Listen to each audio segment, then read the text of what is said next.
যে শেখ হাসিনা তাকে অ্যাপয়েন্টমেন্ট দিয়েছিল রাষ্ট্রপতি হিসেবে, তিনি বলেছেন যে আমি পায়ে হাতে তাকে সালাম করতাম, তাকে সে ফ্যাসিস্ট বলেছে। তাহলে এই লোক এই পদে থাকার তো উপযুক্ত না। সে বিএনপির শাসন আমলেই হোক, আওয়ামী লীগের শাসন আমলেই হোক। এই সরকার কাকে রাষ্ট্রপতি করলো, কাকে ক্ষমতাচ্যুত করলো, এটা আমার কাছে ইম্যাটেরিয়াল।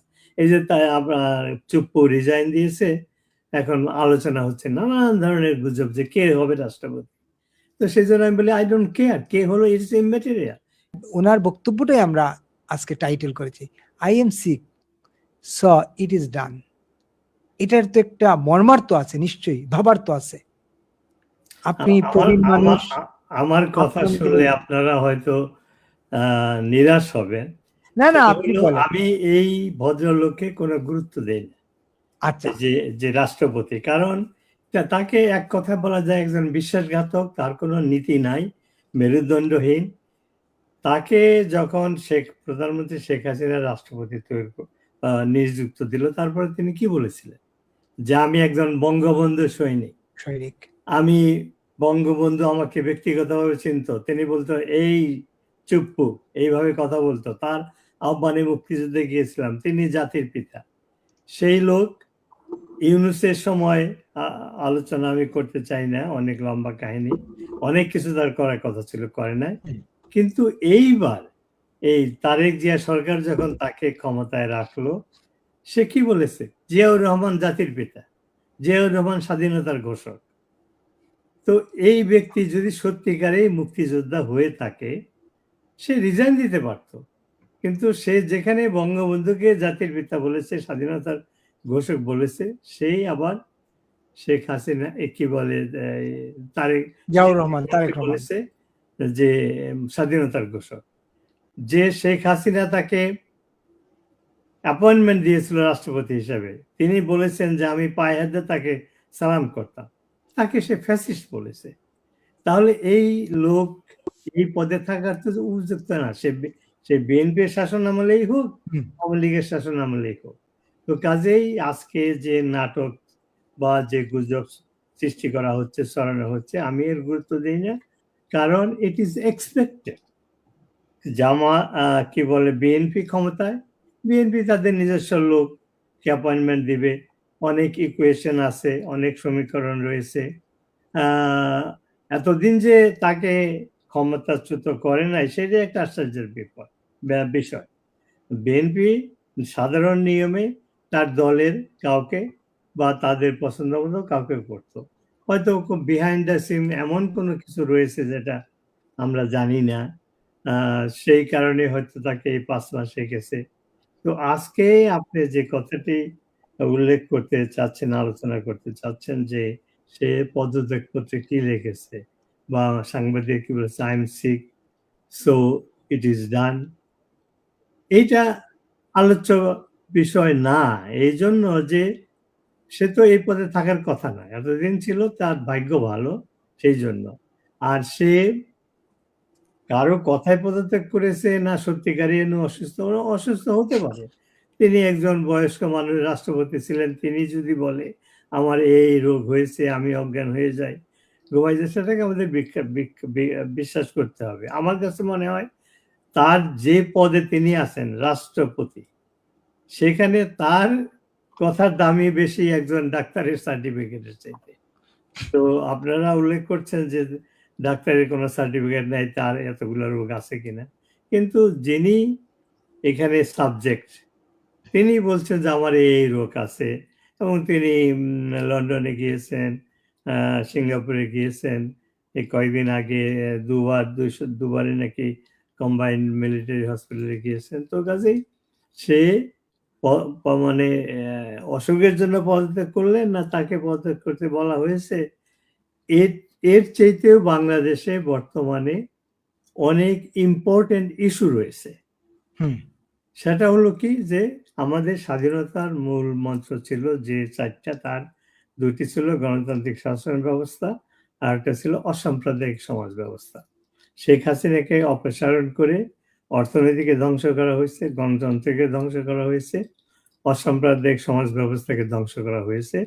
18 মাসে ইউনূস বাংলাদেশকে একটা নরক রাজ্যে পরিণত করেছে, একটা ফেইল্ড স্টেটে পরিণত করেছিল। এই তারেক জিয়া এসে সে ওই কাজে, আমি প্রথম দিকে বলতাম যে তারেক জিয়া সরকার হলো এক্সটেনশন অফ ইউনূস, আসলে তা না, সে ইউনূসের সরকারের চেয়েতেও আরো বহুগুণে অপকর্ম করছে, দেশটাকে ধ্বংস করতেছে।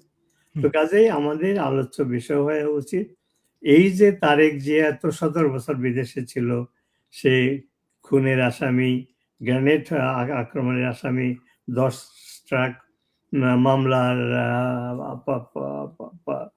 কি বলে পাচারের আসামি। তো এই সমস্ত অপরাধে অভিযুক্ত ব্যক্তি, তারপরে তারও দুর্নীতি রয়েছে, হাওয়া ভবন, খাম্বা ইত্যাদি ইত্যাদি। এর পরেও তাকে কিভাবে ক্ষমতায় বসানো হলো সেটা আমার কাছে একটা বিরাট প্রশ্ন, $1,000,000 প্রশ্ন। তো যাই হোক, এখন জিওপলিটিক্যাল কারণে বাংলাদেশের যে অবস্থান গুরুত্ব বেড়েছে, তো যে কারণেই হোক বিদেশি শক্তির সহযোগিতায় সে ক্ষমতায় এসেছে এবং আনপ্রেসিডেন্টেড ভাবে তাকে প্রোটোকল দেওয়া হয়েছে সে যখন দেশে আসলো। তো এই প্রেক্ষাপটে সে ক্ষমতায় আসলো এবং বলা হলো কি, যারা তার পৃষ্ঠপোষক, বৃহৎ শক্তি, বৈশ্বিক শক্তি, তারা বলল যে আমরা বাংলাদেশে গণতন্ত্র প্রতিষ্ঠার জন্য, শান্তি প্রতিষ্ঠার জন্য আমরা তারেক জিয়াকে আনলাম। ইলেকশনের আগে জিতানো হলো। সে কি করলো? বাংলাদেশের এখন আমরা মিডিয়াতে বলা হচ্ছে যে তারেক জিয়া হলো নির্বাচিত বৈধ সরকার। আমি এর সাথে দ্বিমত। যে 12 ফেব্রুয়ারি যে নির্বাচনটা হলো, এটা তো ইউনিভার্সালি অ্যাকসেপ্টেড ডেমোক্রেটিক ইলেকশন না। গণতান্ত্রিক ইলেকশন হলো যেখানে দেশের বা জনগণের সব স্তরের মানুষ ভোট দিবে।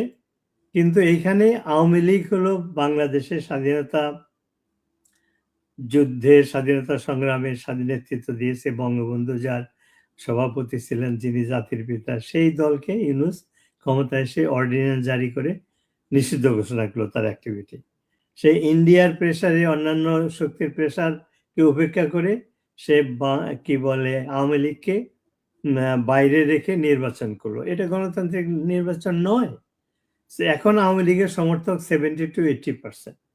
সো যে ইলেকশনে দেশের জনগণের 70 to 80% সমর্থিত দলকে নির্বাচন করতে দিচ্ছেন না, দেওয়া হচ্ছে না, তো সেই নির্বাচনটা কিভাবে গণতান্ত্রিক নির্বাচন হয়, সেটা কিভাবে অ্যাকসেপ্টেবল নির্বাচন হয়? সেই জন্য আমি বলি তারেক জিয়া সরকার অবৈধ, কারণ অবৈধ নির্বাচনের মাধ্যমে ক্ষমতা এসেছে, এসে সেই ইউনূসের সেই অবৈধ কর্মকাণ্ড করছে। তো এই অবস্থায় এই সরকার কাকে রাষ্ট্রপতি করলো, কাকে ক্ষমতাচ্যুত করলো, এটা আমার কাছে ইম্যাটেরিয়াল। এই যে তাই আপনার চুপ্পু রিজাইন দিয়েছে, এখন আলোচনা হচ্ছে নানান ধরনের গুজব যে কে হবে রাষ্ট্রপতি। তো সেই জন্য আমি বলি আই ডোন্ট কেয়ার কে হলো, ইটস ইম্যাটেরিয়াল। কারণ সবই ওই তারেক জিয়ার হুকুমে চলবে, গণতন্ত্র তারা মানবে না, হিউম্যান রাইটস ভায়োলেটর হচ্ছে তারা। এই কয়েকদিন আগে যে সমস্ত ঘটনা, তাই তুরাগ নদীতে 7 জনের লাশ পাওয়া গেল, এটা হিউম্যান রাইটস ভায়োলেশন না? এরকম ঘটনা প্রতিদিনই ঘটতেছে। এই লোকাল গভর্নমেন্টের নির্বাচনের প্রশ্ন উঠছে, বলা হচ্ছে আওয়ামী লীগের লোকরা তো ইলেকশন করতেই পারবে না, আওয়ামী লীগের সমর্থিত ব্যক্তি নির্বাচন করতে পারবে না, তাহলে গণতন্ত্র কোথায় রইল? অর্থাৎ আমি যেটা বলতে চাচ্ছি যে আপনার বাড়িতে যখন আগুন লাগে, আমি এই উপমাটা সব জায়গায় দেই, তখন আপনার দায়িত্ব হলো আগুনটা নিবানো। কিন্তু আপনি যদি আপনার বাড়িতে আগুন জ্বলছে, আপনি যদি এখন আলোচনা করেন, সালিশ বসান যে কে আপনার এই আগুনটা নিভাতে পারবে, এক্স পারবে না ওয়াই পারবে না জি পারবে। বাংলাদেশে তাই ঘটছে। বাংলাদেশে গণতন্ত্রকে হত্যা করা হয়েছে, অসাম্প্রদায়িক সমাজ ব্যবস্থাকে হত্যা করা হয়েছে, অর্থনীতিকে ধ্বংস করা হয়েছে। বাংলাদেশ একটা ফেইল্ড স্টেট। এই অবস্থায় আপনাকে আপনার বাড়িতে আগুন লাগলে আগুন নিভানোর দায়িত্ব হলো প্রধান। তো সেই যে গণতন্ত্র, বাংলাদেশে আওয়ামী লীগকে রাজনীতি করতে না দিলে শেখ হাসিনার মতো একজন দক্ষ অভিজ্ঞ রাজনীতিবিদ বহু এক্সপার্টরা বলতেছে যে বাংলাদেশ অবস্থা সৃষ্টি হয়েছে একমাত্র শেখ হাসিনা এই সমাধান করতে পারে। আর তাকে জনগণকে ফেস করতে দেন। জনগণ যদি তাকে নির্বাচিত করে তিনি ক্ষমতায় বসবেন।